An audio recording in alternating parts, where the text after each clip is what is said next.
For the boys inside this cave, time has stood still. They are consumed by darkness and waiting to be saved. That, as monsoon season looms, the rescue grows more urgent and more perilous than ever before. Tonight, we're learning that operation to extract the boys could begin this weekend. We try to set a plan that the best plan if we can bring them out and the risk is minimum. Maybe we try. An internal U.S. government report says the boys could start coming out even in the next few hours, taking advantage of the team's relatively good health. Each of the now weakened boys being brought out in what's called a buddy dive, essentially shepherded through the sometimes knee-high passages by an experienced cave diver. Over the past several days, divers and rescuers have amassed hundreds of air tanks along the route. British divers have been teaching the boys how to dive and some of the basics of swimming. Thai authorities say the boys will have to shimmy the way out they got in. But overnight, the treacherousness of that tortured route became ever more present. That massive rescue effort suffered its first loss. A former Thai Navy SEAL, 38-year-old Queu and Kaan, died while working to deliver supplies to those in the cave. His dive partner said he found him unconscious in the water along the 1-mile swim from where the boys are stranded back to the operation base in Cave 3. He posted this video before he left for his volunteer mission here to Chiang Rai. May good luck be on your side to bring the boys home, he said. According to a statement posted by the Thai Navy SEALs, Kaan, a triathlete, had rejoined the SEALs just to help rescue the boys. The SEALs wrote, "His determination and good intention will always be in the heart of all SEAL brothers. Today, you get some good rest. We will complete the mission for you." The boys are almost 3 miles from the cave entrance, a treacherous maze that includes chambers filled to the ceiling with water. In this video, you can see that diver emerging from the water, the current so strong it can barely grab the help line. Inside the cave, the boys are accompanied by Navy SEALs who are treating cuts on their legs and feet, providing them with food and thermal blankets. They can be seen smiling, and one even flashes a V for victory sign. But for their families waiting outside, victory seems far away. This mother saying, "I am dying to see him. I miss my son." But the boys, the youngest only 11 years old, have an arduous journey ahead. I was told that the current there is so strong that expert divers had their masks ripped off their faces, and you can see other soldiers taking in lengths of pipe. They're trying to pump water out, and it just shows you what a massive logistical problem this is. Klaus Rasmussen is a certified cave diver who's been assisting with the logistics. We're talking kilometers of transport under the water, zero visibility. It's a cave, and doesn't matter. It's very difficult. But Rasmussen notes so much is stacked against the young athletes. If you don't know how to swim and you're in a very black environment, which can potentially kill you inside a cave, it's not a good environment to learn in. So nobody will teach anybody a full cave course, but try and get them comfortable, create an environment where they can safely get away. That's feasible. And now an impending deluge could begin soon, adding 5 to 8 inches to already submerged cavern. When the rain comes, the water in the cave is going to fill up. Okay, and it's going to be hard for the Navy SEAL to try to take the kid out. My colleague James Longman spoke to a rescue worker. Maybe 1 or 2 days and the storm is coming.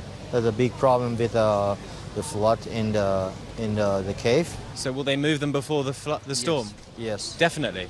Yes. Inside the cave, there's the dire issue of oxygen.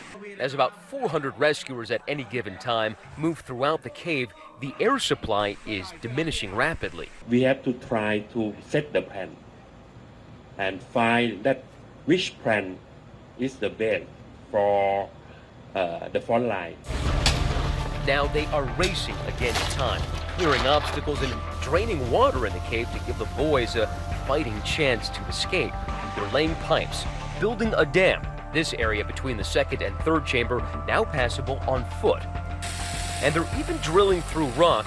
Officials saying they're taking some of their cues from the 2010 rescue of the Chilean miners. That rescue took over a month to complete. This week, one of those who was rescued, Mario Sepulveda, the charismatic miner known as Super Mario, sending well wishes to the team. Dios los bendiga. Mario Sepúlveda, minero rescatado de la mina San José, Copiapó, Chile. And at the Maisai Precious Arts School, where 6 of the boys studied morning meditation for a safe rescue. What you're seeing right now is a prayer being said for the boys in the cave. Now, every day, the 2,800 students at this school, 6 of their fellow students are at the cave right now. Every day, they sit here and they say a prayer, hoping for the recovery and the rescue of those boys. These boys, who were members of the ill-fated Wild Boars soccer team, tell me that going into the cave was an adventure and a rite of passage for many in the area. Was it scary at all when you went into the caves? I mean, you're walking kilometers, 4 or 5 kilometers, 3 miles in. Were you ever afraid inside? Because I know I would be. Come on. No.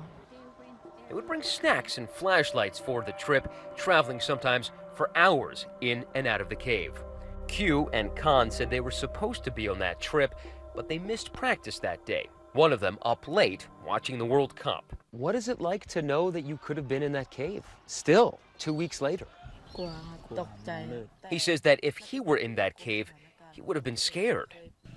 So this here is a practice field that the team used to play on. In fact, it's the place they set out from to go to that cave. Now it's a military encampment, and you can see right there, it's also a landing pad for rescue helicopters.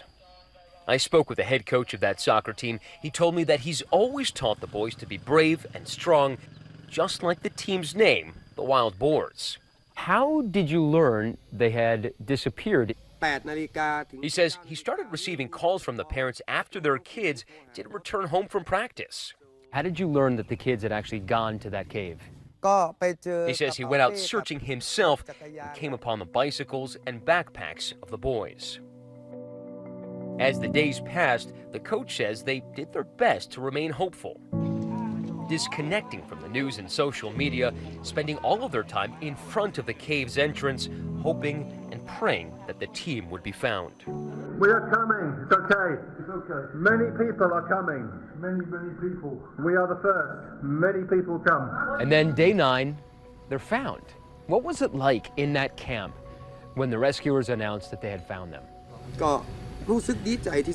He tells me it was the happiest day of his life. For now, he says he can't wait for the team to come out safely, to finally be able to hug them and know that they're okay. And the boys inside that cave sending messages to their families, letting them know that they are well. And now we hear from that assistant coach trapped with them, who was apologizing to the families, saying, "I promise I will care for the kids as best as possible. I want to apologize to the parents." For Nightline, I'm Matt Gutman in Chiang Rai, Thailand. Our thanks to Matt and the team in Thailand. Of course, we'll have the latest updates on Good Morning America tomorrow. Hi, everyone. George Stephanopoulos here. Thanks for checking out the ABC News YouTube channel. If you'd like to get more videos, show highlights, and watch live event coverage, click on the right over here to subscribe to our channel. And don't forget to download the ABC News app for breaking news alerts. Thanks for watching.